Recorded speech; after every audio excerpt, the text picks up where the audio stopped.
Hello and welcome again to my channel. This time I came up with a WordPress tutorial of how to change the PHP version of your WordPress website. As you can see, my WordPress dashboard is not very fast, and maybe your is even slower or acting weirdly. Google PageSpeed Insights gives 20 for mobile and 62 points for desktop version. Now, go to your cPanel, try to find the PHP manager.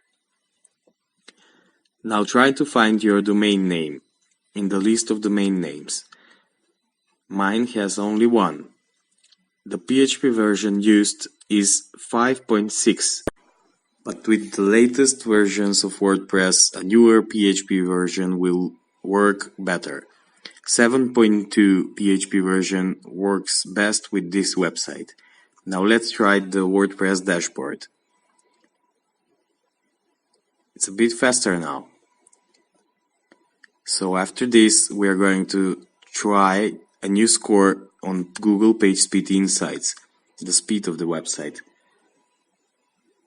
Meantime, please subscribe and like this video.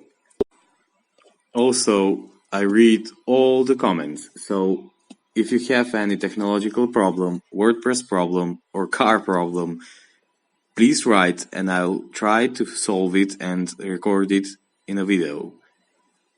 Now let's wait for Google PageSpeed Insights.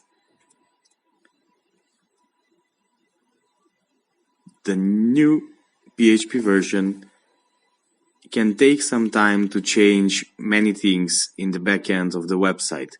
So maybe we are not going to get the PageSpeed Insights score changed immediately.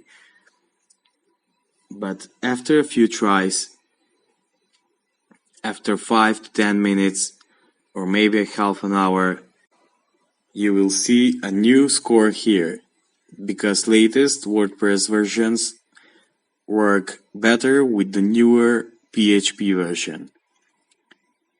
I'm forcing it right now a bit, but maybe we're going to see a change. And here it is.